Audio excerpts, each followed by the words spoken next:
Bonjour mesdames, bonjour messieurs, bonjour fidèles téléspectateurs. Aujourd'hui, vous êtes branchés pour suivre votre nouveau numéro de l'émission Regard. L'émission Regard, tournée depuis la province du Lualaba, qui reçoit pour vous aujourd'hui un leader des jeunes, président de la Fondation Espoir. Il s'appelle bien Monsieur Essentiel Tchukumba. Monsieur Essentiel, bonjour. Bonjour. C'est un plaisir de vous recevoir aujourd'hui dans notre nouveau numéro de l'émission Regard. Le plaisir est partagé. D'accord. Comment vous sentez-vous d'abord? Je me sens très bien. Alors, vous êtes un leader des jeunes, comme je venais tantôt de vous présenter. Les élections approchent, je voudrais qu'on commence bien par là. Parce que, est-ce que vous êtes d'abord candidat vous-même? Oui, je suis candidat député national pour la circonscription électorale de Muchacha. Pourquoi Muchacha alors que vous êtes à Kolwezi? D'ailleurs, je suis en train de faire l'émission à Kolwezi, mais je passe 90% de mon temps dans les territoires de Muchacha. Je suis originaire du territoire de Muchacha. J'ai fait mes études, l'école maternelle, l'école primaire, l'école secondaire dans les territoires de Muchacha. 6 ans de ma vie, je suis en train de travailler dans les territoires de Muchacha. J'ai un attachement si particulier au territoire de Muchacha. Et personnellement, je plaide pour l'accroissement des revenus des communautés locales. Alors, communauté locale, ça va droit vers le milieu rural et périurbain. Voilà. Alors, parce que nous parlons des élections, vous êtes candidat dans les territoires de Muchacha. Vous êtes jeune, un leader des jeunes. Estimez-vous aujourd'hui que les jeunes peuvent encore apporter un nouveau souffle dans le développement de la République démocratique du Congo? Parce qu'on l'a vu dans les temps, il y a des jeunes à qui on a donné la chance, mais qui en ont abusé avec des dialélos, comme on les dit à Kinshasa, inutiles, mais qui n'ont pas apporté une pierre à l'édifice pour le développement de la République démocratique du Congo. Aujourd'hui, vous pensez que la jeunesse peut être un nouveau souffle pour le développement de la RDC? Je crois oui. Comme je l'ai dit, ma fondation s'appelle la Fondation Nouvel Espoir. Pourquoi Nouvel Espoir? Il est vrai que tout le monde est déçu. Tout le monde est déçu par les discours, par certains aînés. Moi, personnellement, je pense que la jeunesse dispose des atouts pour développer ces pays. Pour preuve, le législateur, dans la Constitution, il a dit que pour être candidat, on peut l'être à partir lorsqu'on a 25 ans. Ça signifie que à 25 ans, un jeune est déjà licencié. Moi qui te parle, j'étais licencié à 22 ans. Aujourd'hui, j'ai 28 ans. J'ai déjà travaillé dans 4 structures. J'ai déjà démissionné. Et aujourd'hui, je pense qu'avec les formations que j'ai eues, formations universitaires, des formations avec les partenaires techniques et financiers, j'ai la formation sur la gouvernance locale, la formation sur la décentralisation, la formation sur la planification, la formation sur la budgétisation, la formation sur les enjeux du développement. Tu vois, avec toutes ces formations aujourd'hui, je peux te dire que je suis à mesure de défendre les intérêts de ma communauté. Parce qu'un député national, c'est une représentation nationale. Il est vrai que l'on va quitter, je serai élu dans une circonscription électorale, mais je vais défendre les valeurs de l'État congolais. Donc il faut avoir une vision globale de la République. Je te dis que je suis géologue de formation, minier de formation. 80% de notre budget provient de mines. Je connais les mines dès la naissance à la vieillesse, s'il faut le dire ainsi, parce qu'on parle des durées de vie de la mine. Il est vrai qu'aujourd'hui, je connais aussi les durées de vie des hommes. Moi, j'ai 28 ans. J'ai beaucoup de temps à vivre dans ce pays. Et je pense que j'ai intérêt à voir ce pays se développer. Mais il y a 2 gens qui pensent qu'ils vont mourir très bientôt. Et ils s'en foutent des autres. Parmi mes valeurs, je plaide pour l'amour, pour l'intégrité et pour le travail.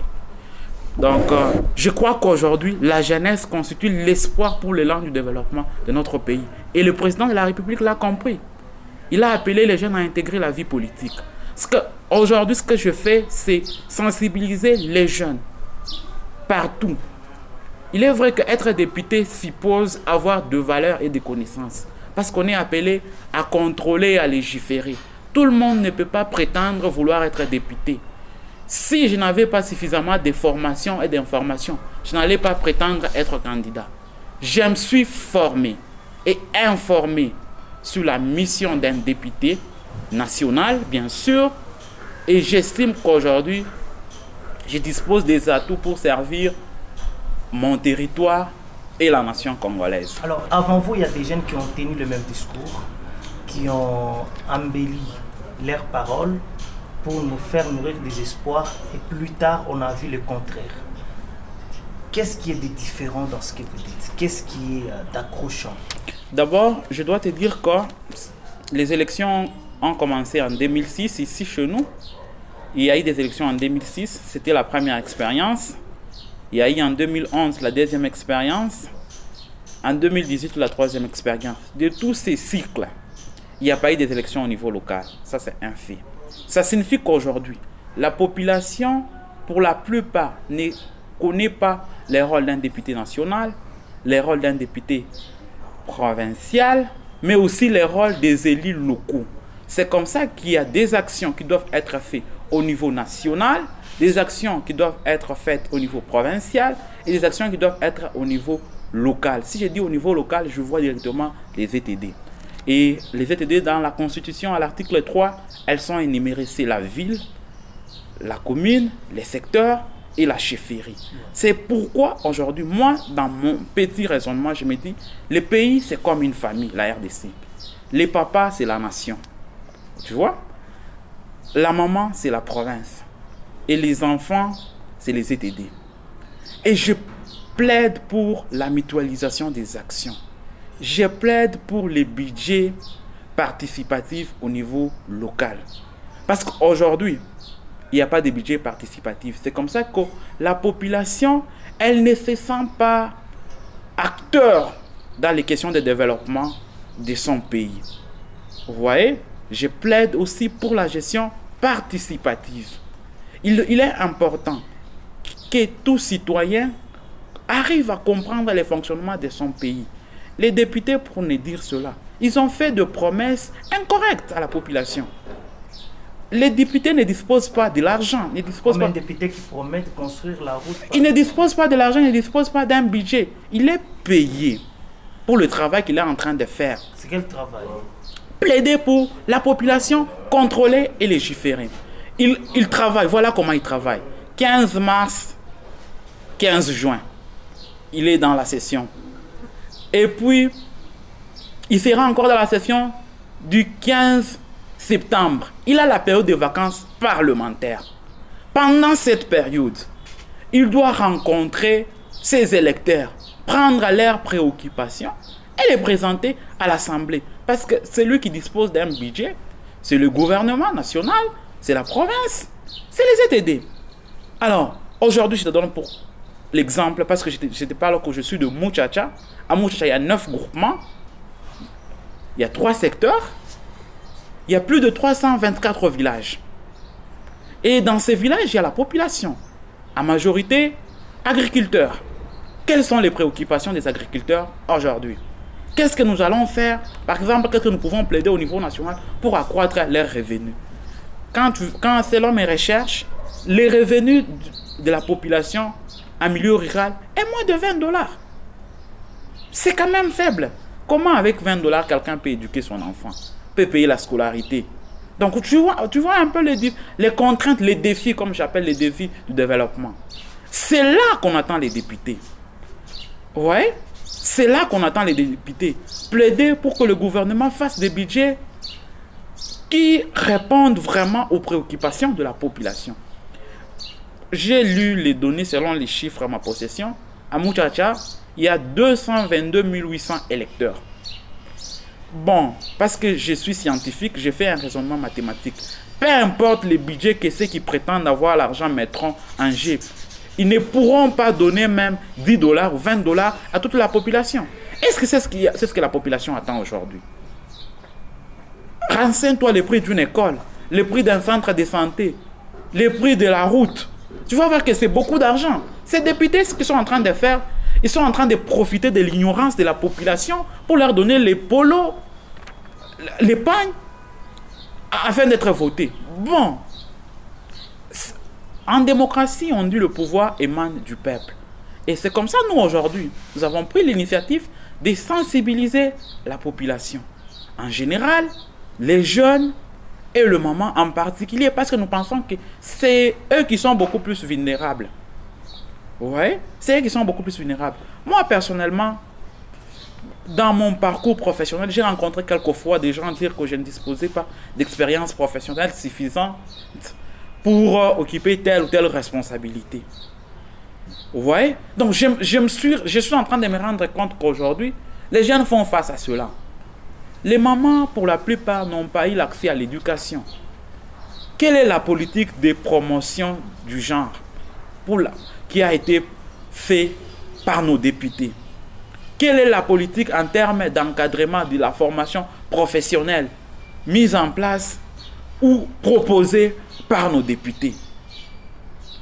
Quel est le projet en termes énergétiques mis en place par nos députés? Les lois en République démocratique existent, les codes miniers. Combien d'entreprises minières aujourd'hui disposent des cahiers des charges? Vous voyez, c'est là qu'on attend les députés. Comment se font la délocalisation? Comment ces services là-bas qui sont appelés à suivre et même le respect du cahier des charges, est-ce qu'ils sont équipés? Est-ce qu'ils sont renforcés en capacité? La loi voudrait que si, par exemple, l'entreprise n'arrive pas à exécuter son cahier des charges dans les délais, qu'il perd son titre minier. Est-ce que les députés ont la maîtrise de ça aujourd'hui?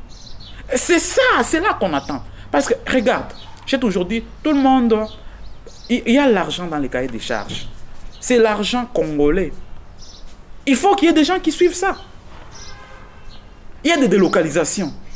Il faut des gens pour suivre ça. Mais le code, par exemple, minier, a défini les actions et les acteurs qui doivent participer. Donc, je crois qu'il y a beaucoup de choses que les députés doivent faire en faveur de la population. Loin des discours, des dialogues, comme on le dit, des fanatismes, des sons, des discours qui n'aboutissent pas à des résultats. Donc, je crois qu'aujourd'hui, comment expliquer que les députés provinciaux ne puissent pas collaborer avec les députés nationaux? Comment expliquer que les acteurs au niveau local ne puissent pas collaborer avec les acteurs au niveau provincial et au niveau national? Tout le monde jette la responsabilité sur X, Y. Et la population ne comprend rien. Pourtant, chacun a ses responsabilités. Et oui, voilà, et la population ne comprend rien absolument. Parce qu'elle n'est pas éclairée.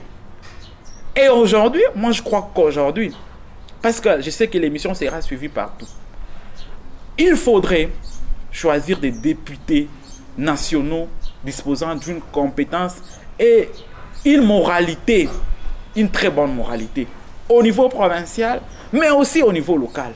C'est de cette façon-là que nous allons construire notre pays. Et moi, votre fils, pour ceux qui me suivent dans les territoires de Muchacha, j'ai pris l'engagement de me présenter comme candidat. N'oubliez pas, ce n'est pas encore la campagne électorale. Bien sûr, bien sûr. Vous risquez d'être sanctionné par la CENI. Non, dire qu'on est candidat n'est pas une infraction. Ok. Parce que les listes ont été publiées, bien sûr, par la CENI. Nous sommes dans un processus électoral. Il est vrai que la campagne va débuter très bientôt. Mais les gens doivent savoir qui sont candidats. Quel est leur profil? Est-ce qu'ils aiment les pays? Est-ce qu'ils aiment servir les autres? Parce que le pouvoir égale les services. Donc, quand on veut le pouvoir, quelles sont les motivations qui vous amènent là-bas? Moi, les motivations qui m'amènent là-bas, ce sont les motivations des services. Je vais servir mon pays.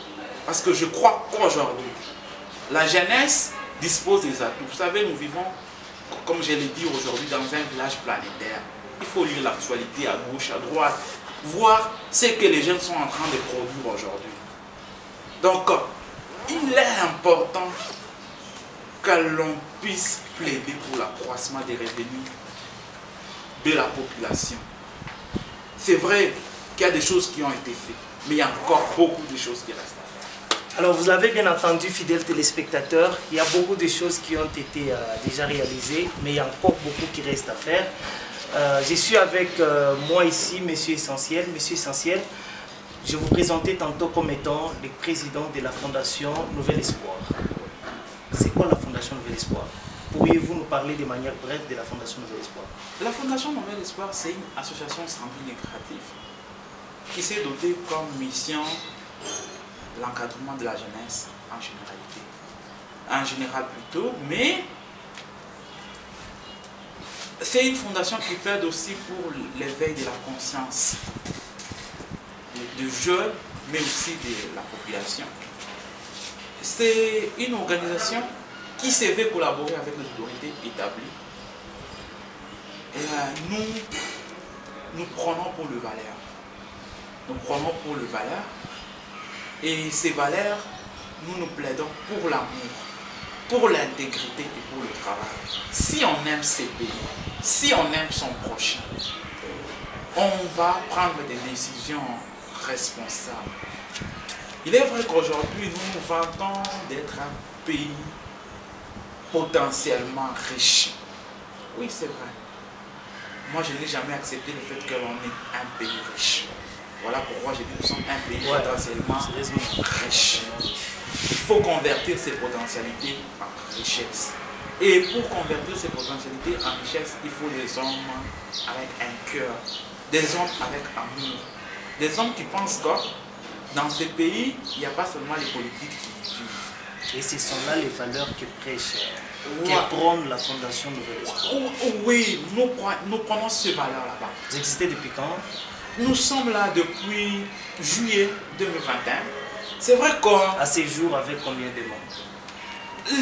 Les nombres ne pas à compter.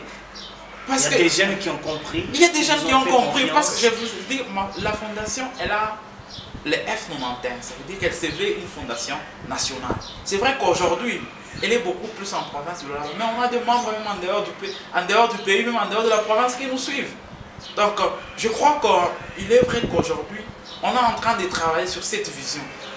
Notre vœu, c'est de voir cette vision être même au-delà de nos frontières. Amener les jeunes, parce que moi j'ai toujours dit aux jeunes, il faut accepter de commencer petit pour devenir grand. Nous ne sommes pas une jeunesse qui ingérit le vieux, non. Nous pensons que nous avons des choses à apprendre aux vieux, mais nous avons aussi une contribution à faire aux vieux.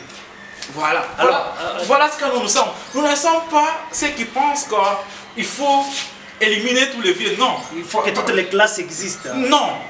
Nous plaidons pour la participation. Qui dit participation, ça veut dire on voit toutes les catégories représentées. Les femmes, les jeunes, le papa, le vieux, les vulnérables, les handicaps. Donc toutes les couches de la population s'est préoccupé du développement de la cité. Voilà. Alors, Monsieur Essentiel, je crois que nous avons bien compris les objectifs ainsi que les assignations de votre fondation. Mais maintenant, vous êtes un acteur, je le disais tantôt, vous êtes un acteur des développements locaux. Parce que vous avez évolué dans le développement local des entités territoriales décentralisées. Alors, dites-moi aujourd'hui, depuis la perception de la redevance minière par les entités territoriales décentralisées, est-ce le développement, est-ce que la redevance minière a vraiment servi pour le développement ou a servi à des individus? Quelle est l'analyse que vous faites par rapport à la perception de la redevance minière par les entités territoriales décentralisées? Je crois qu'il y a des choses qu'il faudrait très bien préciser. J'ai toujours suivi les gens dire la redevance minière comme si elle était une propriété des ETD. La redevance minière est bénéficiée par le pouvoir central, les provinces, les ETD et les communes. Alors, pour ce qui est de l'affectation de la redevance minière, je crois qu'aujourd'hui, j'ai des données parce que je parle avec plusieurs ETD en République démocratique du Congo. J'ai compris les défis les défis, elles sont énormes en termes d'affectation. Ouais. L'article 242 du Code minier voudrait que la redevance minière puisse financer les projets de développement communautaire. Ouais. La faiblesse aujourd'hui au sein des VTD, il n'y a pas des organes locaux. Ça, c'est une faiblesse. Quelques VTD disposent de CLD, mais pas très actifs.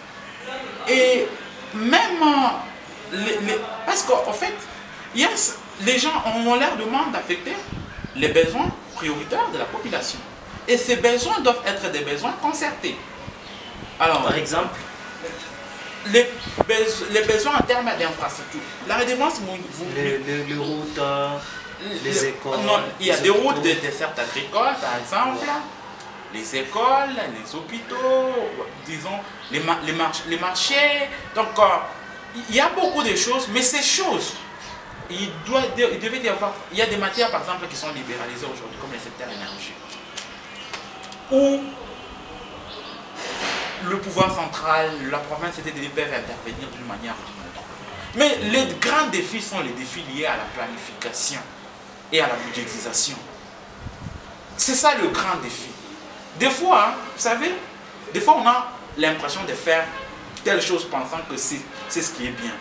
Mais un projet commence par les études de faisabilité. D'ailleurs, plus loin des pré-faisabilités. Donc aujourd'hui, les ressources humaines posent un sérieux problème. Les ressources humaines posent un sérieux problème. C'est comme ça que je suis en train de dire, quand on parle du développement, quand on parle de l'accroissement des revenus de la communauté, quelle est la part de l'homme? Qui sont les acteurs? Quelle est leur formation? Voyez, ça c'est une chose. Est-ce qu'ils sont ouverts à accepter de nouvelles matières?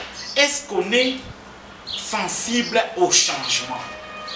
Vous voyez? Donc aujourd'hui, je ne peux pas dire que les choses ont été faites très bien ou les choses ont été faites très mal. Il y a des choses qui ont été faites. Il y a eu des améliorations. Mais il reste encore beaucoup de choses à faire. Il y a des choses qui ont été faites, mais je suis en train de dire que partant du niveau national comme du niveau local, il faut les renforcements des capacités des acteurs. Et aussi, il faudrait qu'il y ait des élections au niveau local. Parce que c'est très important. C'est là qu'il faut saluer le calendrier qui a été publié par la CENI avec la volonté politique du chef de l'État, Félix Antoine Tshisekedi Tshilombo, qui veut vraiment qu'il y ait des élections au niveau local. Mais aussi, nous, populations, nous devons nous approprier de cette démarche. Vous voyez, les rapports. J'ai lu plusieurs rapports en termes d'affectation,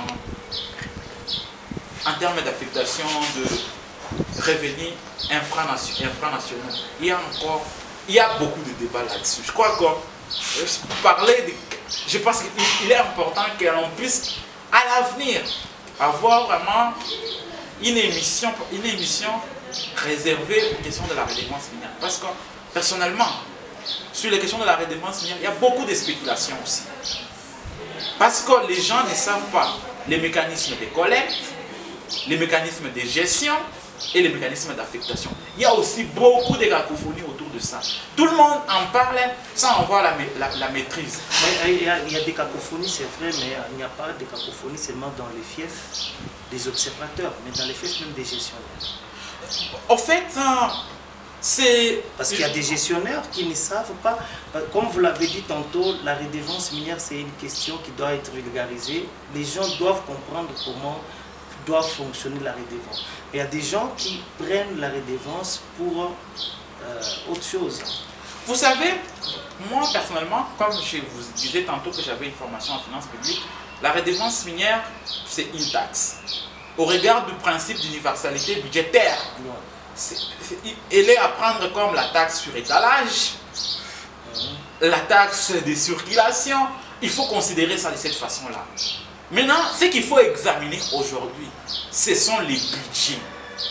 Ce qu'il faut examiner, ce sont les budgets. Les niveaux d'exécution budgétaire. Vous voyez? en termes de prévisions, en termes de réalisation. C'est ça le problème. Mais aussi, il y a des institutions qui peuvent parler si la redevance a été bien gérée ou mal gérée.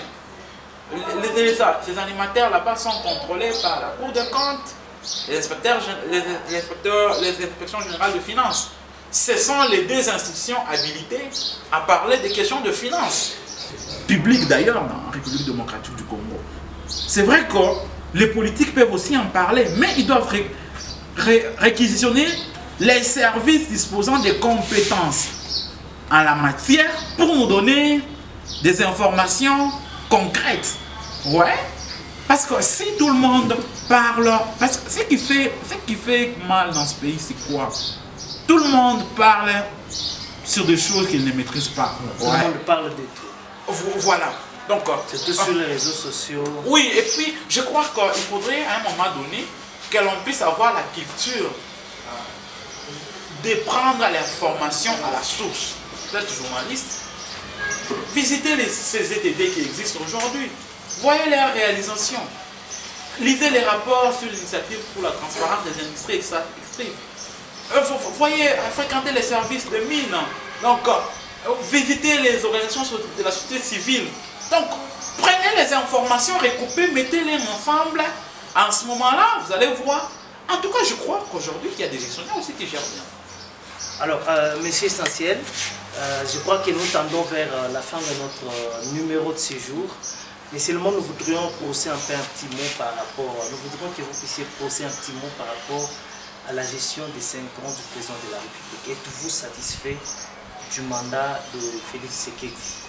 Oui, personnellement, je suis satisfait.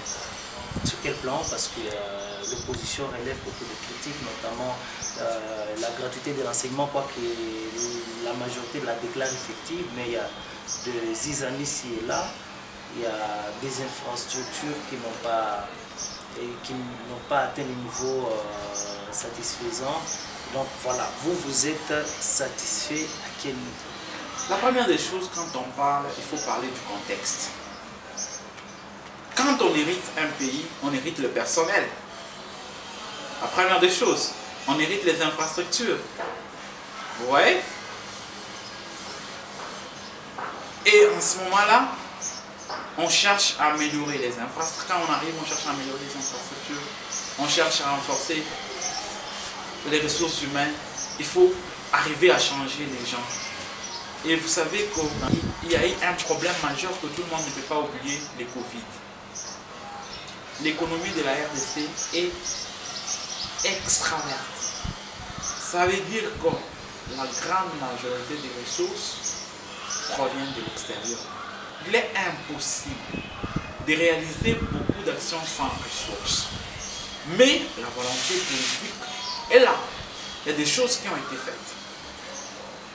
Je crois qu'il faudrait une grande émission pour que je vous lise par exemple quelque chose qui a été, des choses qui ont été faites durant le mandat du chef de l'État. Il faut dire que toutes les actions qui ont été faites au niveau national, au niveau de province, au niveau des VTD, sont au bilan du chef de l'État. Okay? Ça veut dire qu'il y a des actions qui ont été faites. Et d'ailleurs, beaucoup d'actions. Il faut dire qu'il y a eu des services qui ont été activés, qui ne travaillent pas, qui travaillent aujourd'hui. Vous voyez, donc je crois qu'il y a vraiment beaucoup de choses. Par exemple, en termes de projet d'école, vous avez vu le projet de 145 territoires. C'est un projet tant soit peu. Quelquefois, vous allez voir, suivez bien les vidéos, vous allez voir, il y a des ouvrages qui sont en train d'être livrés. Donc, il y a des choses qui ont été faites. Aujourd'hui, il faut parler avec des chiffres. Il ne faut pas parler avec des spéculations. Ouais? Il faut prendre des chiffres. Dites par exemple, ok, combien d'écoles on a hérité, combien d'écoles on a aujourd'hui, combien du personnel on avait, combien de personnel on a aujourd'hui, combien par exemple des mines par exemple qui existaient pendant l'époque passée et combien sont actives aujourd'hui, combien payent les taxes, combien ne payent pas les taxes. Donc je crois que c'est une matière globalisante. Mais personnellement, je suis en train de voir cet élan de développement. Certes, il faut dire aussi, le problème de la RDC, c'est d'abord l'individu. L'individu comment? La mentalité ou... L'homme congolais, il faut à un moment dépasser ses intérêts égoïstes. Il faut donner la vraie information. Il y a des gens qui disent qu'ils sont de l'opposition, qui ont appelé hier des collecteurs des taxes étant des voleurs. Vous voyez? Donc, la République ne se gère pas avec des sentiments. Vous voyez? Il faut connaître les principes de la République. Les lois existent. Elles peuvent être modifiées sur base de certains aspects relevés. C'est comme ça que les députés sont là, pour contrôler et légiférer les lois.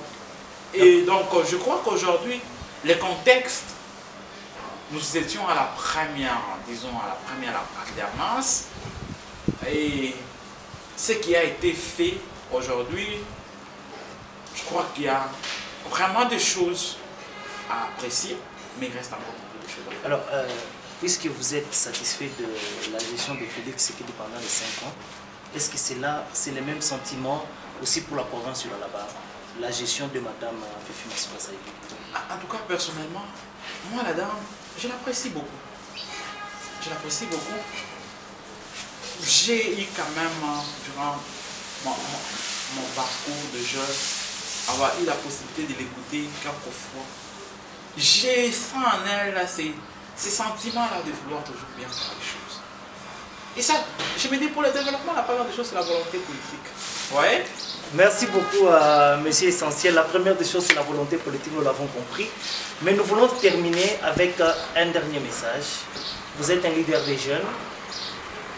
Quel message, quelle attitude la jeunesse devrait adopter pendant cette période électorale?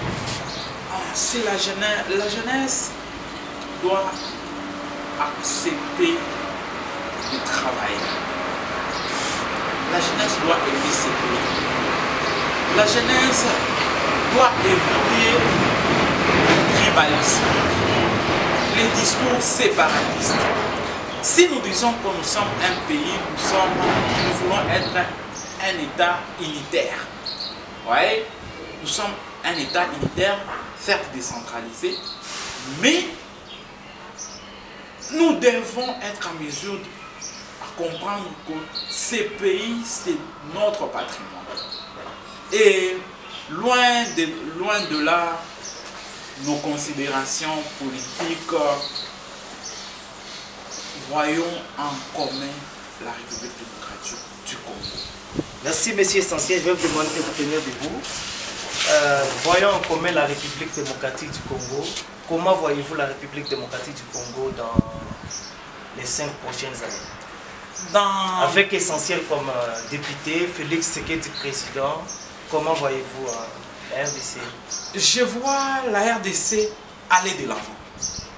La RDC aller de l'avant parce qu'avec des jeunes, avec la volonté de bien faire les choses, avec un président engagé pour le développement du pays, qui accepte de faire participer tout le monde, jeunes et vieux, dans la gestion du pays, je crois que ça sera intéressant. C'est essentiel. Merci beaucoup. C'est moi qui vous remercie. Ça a été un plaisir de vous recevoir. Le plaisir est partagé pour éclairer la population qui nous suit de partout. Merci beaucoup.